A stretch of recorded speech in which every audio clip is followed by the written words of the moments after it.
段咧，因為我就識講潮州話嘅，打掉做嘅。我做咩解愛打掉做嘅咧？就係、因為我出世嘅第二日，惠來縣咧有一個女嘅就嚟咗我哋屋企。咁嗰時咧，即係50年代嘅啦，唔係1948年。咁嗰時咧，因為我爸阿媽係嗰啲領導階層嚟嘅，就要經過政治審查，就話佢係一個貧苦大眾啦，喺惠來縣。咁啊，佢曾經喺48年咧就嫁咗俾個大國華僑，咁啊生咗個仔。到49年咧，就佢個老公咧就去咗廣州，話欠咗人哋2擔屋，就走咗。佢本身係泰國華僑翻嚟娶老婆嘅，咁啊嗰時生咗個仔出嚟。咁佢嚟咗我哋屋企之後咧，我媽就一個月俾佢15蚊嘅，嗰時好高噶啦。咁佢可以養起佢全家。咁佢個仔咧就跟佢阿嫲喺惠來生活，佢冇帶出嚟。咁佢個細佬咧，即係嗰個工人，個阿姨個細佬咧，我媽就供咗佢，佢讀到書就供咗去華南師範學院讀，就做咗老師。咁啊喺文革嘅時候咧，我都企到好慘。咁啊唔知道點樣解有一日咧，就話有封信翻嚟咧就話要尋佢哋母子。咁啊喺香港寄嚟嘅，尋佢哋母子。咁啊叫隔離屋個蔡老師咧就覆信俾佢。咁啊佢咧就每個月咧就寄200蚊港幣，就由阿蔡老師收隔離屋嗰個。咁啊我哋度過咗呢一段艱難嘅歲月，咁樣嘅啫。咁啊所以我媽後來就講明嘅，生養死咗。咁啊我哋做到咗啦。咁佢個仔咧就啱好去高考嘅時候，佢遇着文革，考唔到，即係考到大學，但係停課鬧革命就冇讀。冇讀咧就去咗做知青咯，喺惠州，咪喺惠來去咗鄉下。咁我點解會講起呢一段嘢咧？就係、因為我睇咗阿媽的情書，我即係一路流眼淚，一個大時代嘅悲劇。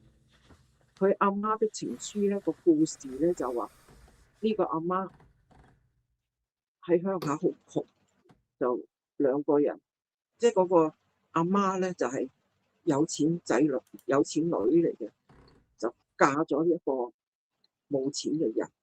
咁啊後來又墮落咗啦，墮落咗之後咧，呢個男嘅咧就去南洋打拼，喺30幾歲出船嘅時候就死咗。我講阿媽的情書個故事嚇。咁佢當時識咗個女嘅，呢個女咧係有錢人嘅仔女，唔係結婚，佢就去教啲細佬哥讀中文。呢個阿公咧亦都去教呢個女嘅讀中文。咁後來阿公死咗啦，呢個女嘅睇咗嗰啲書咧，睇咗書信啊，啲橋批就一路當係佢老公，寫信去20幾年，寫信翻去俾呢個阿媽，又係咁寄錢翻去。咁後來咧到鄧小平開放改革啦，佢啲孫都大啦，要結婚啦，咁佢先去申請去泰國，先知道佢老公阿公早就已經死咗。係呢個女嘅20幾年一直咁樣代佢老公寫信翻去，俾咗阿媽一個希望。佢個故事就係咁樣。咁我睇咗呢個阿媽的情書，喺網上睇啫 YouTube 介紹。咁啊係一代人嘅悲劇咯。佢同台山4·1嗰啲又唔同。4·1嗰啲咧就去美國，去北美洲，去舊金山、環礦。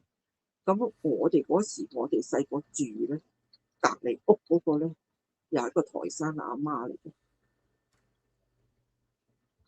佢又係老公結婚就走咗啦，就冇翻嚟噶啦，一直係咁寄錢啊、寄信啊。呢係一個時代嘅悲劇嚟嘅，唔係淨係一個人。4·1好多㗎，咩叫4·1咧？台開恩啊嘛，蓋山開平嗰時好多去舊金山挖金噶嘛，咁啊潮汕同埋福建呢邊咧就係落南洋，客家嗰啲就係落南洋咯，咁樣，所以我就係睇咗佢呢一個故事就諗起我屋企個工人走咗啦，我阿媽走咗冇幾耐佢就走咗佢，咁樣咯。即係你俾我嗰個古仔咧，就係你自己嘅故事，但係咩嘅人？係咩人？係咩人嚟嘅？其實係就係你自己。即係呢個係啦，呢個就係我，即係話我出世第二日佢就嚟咗我屋企噶啦，係。咁啊一路喺我哋屋企咯，一世咯。哦，咁嗰個阿嫲係唔係你阿嫲嚟嘅？係工人嚟嘅。佢係工人嚟嘅。我搞到亂晒，因為你寫阿嫲咁樣，我以為係阿嫲，但係又唔啱喎，裏邊啲嘢又唔同你唔同喎。係啊，所以我都亂晒睇到。嗱，不過唔緊要，唔緊要，唔緊要。嗱，其實一個時代嘅縮影嚇，咁你又提到啦，嗰陣時啲錢寄嚟嘅薪水嚇，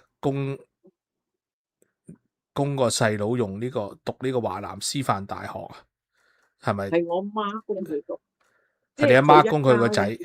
我阿媽供佢讀，即係潮汕人讀得書嘛。咁啊好窮啊嘛，佢哋3蚊幾啫嘛學費，咁我媽咪一路供佢讀咯，去廣州。哦，你咁樣要講翻清楚少少啊，真係麗莎姐，因為你嗰段文字咧，其實本身唔係好清楚，即係佢就供個細佬讀呢個華南師範大學啦。其實對呢件事咧又冇法律約束，又冇白紙黑字嘅合同嘅，其實就係靠血緣、地緣砌出嚟嘅熟人信義啦，可唔可以咁講啊？係啊。其實就一句承諾，咁啊生養死葬，咁你阿媽就做到啦，係咪？係咪咁樣啊？啱唔啱？咁我媽走咗，佢過幾年又走咗，咁我哋咪做到咗咯，翻去同佢生養死葬。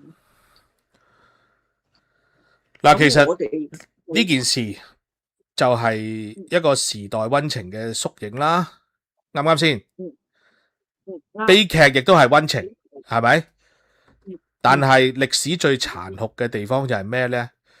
曾經保護過大家嘅盔甲呢，之後呢就會變成勒死人嘅枷鎖嘅。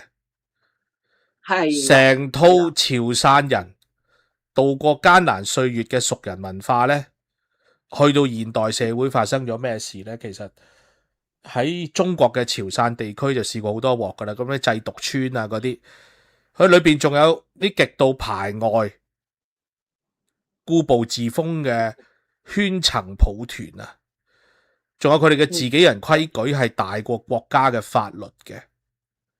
係啦，喺90年代發生咗啲咩事呢？我同大家講啦，潮汕呢就爆發咗震驚全國嘅虛開增值稅發票、騙取出口退稅大案。呢鑊嘢呢，涉案金額呢係300幾億嘅。